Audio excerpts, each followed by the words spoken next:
नमस्कार, सुवर्णा's cook and bake recipe मराठीमध्ये तुम्हा सर्वांचं खूप खूप मनापासून स्वागत आहे। तर आज आपण महाराष्ट्राची खासियत असणारी खास रेसिपी धपाटे बघणार आहोत।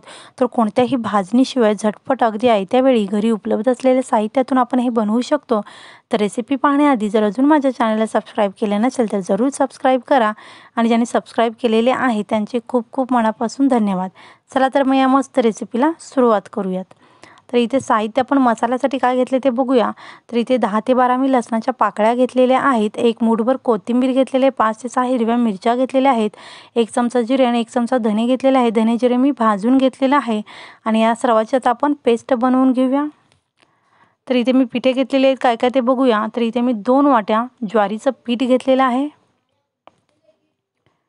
आणि 1 मोठा चमचा आपल्याला यामध्ये बेसन टाकायचं आहे, 1 वाटी गव्हाचं पीठ टाकायचं आहे आणि अर्धी वाटी तांदळाचं पीठ टाकायचं आहे।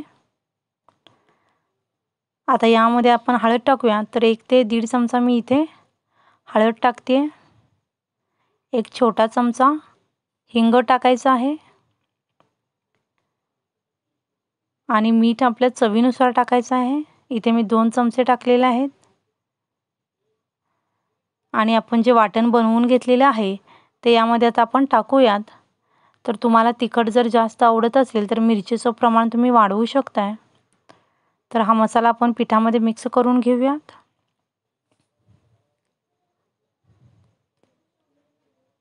तर आता थोडं थोडं पाणी टाकत आपल्याला छान असा घट्ट गोळा मळून घ्यायचा आहे। तर पीठ आपल्याला छान घट्ट हवं आहे, अगदी सैलसर असं करायचं नाही आहे। तर घट्ट आपला छान असा गोळा हा मळून झालेला आहे। तर तुम्ही बघू शकता हा आपण गोळा छान मळून घेतलेला आहे।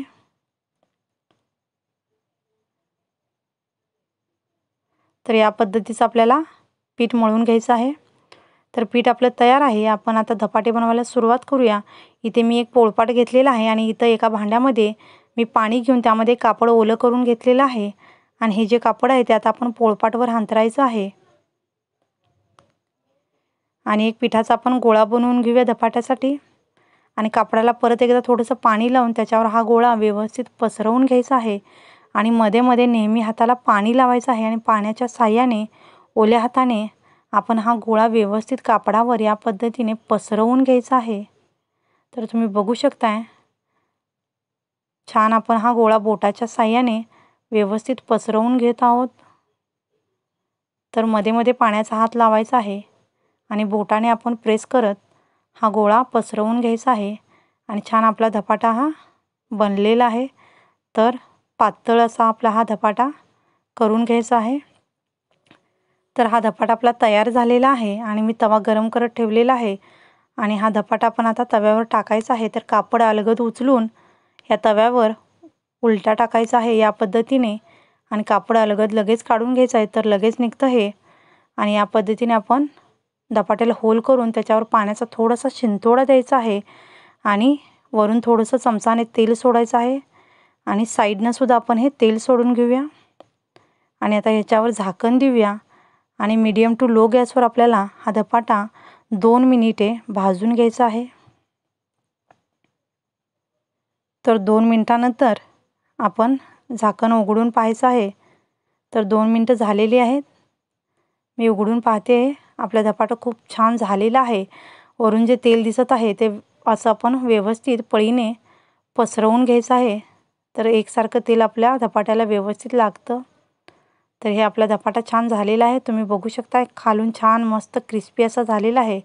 तर एकाच बाजूने आपण हा धपाटा भाजायचा आहे। मी काढून असा दुसरा या पद्धतीने बनवून दाखवते अजून एक तुम्हाला।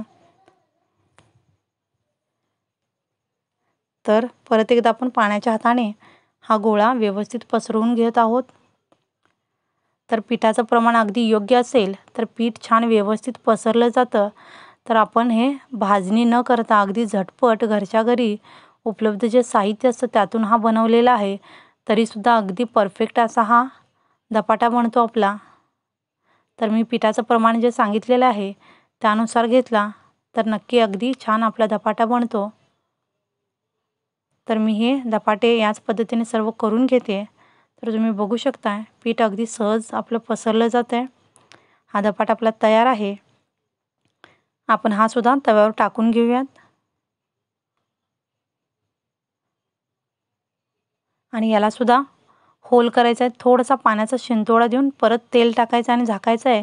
तर पाणी टाकल्यामुळे वरचा जो भाग आहे तो छान मऊसर राहतो, त्यामुळे आपल्याला पाण्याचे शिंतोडे द्यायचे आहेत आणि 2 मिनिटानंतर उघडून घ्यायचं आहे आणि परत आपण या पद्धतीने तेल जे वरती आलेलं आहे पळीने पसरवून घ्यायचं आहे। तर हा बघू शकता तुम्ही, छान आपला धपाटा हा सुद्धा तयार झालेला आहे। छान मस्त खालून क्रिस्पी झालेला आहे आणि वरून सॉफ्ट आपला हा धपाटा तयार आहे। तर या पद्धतीने मी सर्व धपाटे बनवून घेतलेले आहेत। तर खूप मस्त छान अगदी खुसखुशीत खमंग आपले धपाटे तयार आहेत। जरूर करून पहा आणि रेसिपी जर आवडली असेल, व्हिडिओ जर आवडला असेल, लाईक शेअर सबस्क्राईब करा आणि व्हिडिओ पाहिल्याबद्दल धन्यवाद।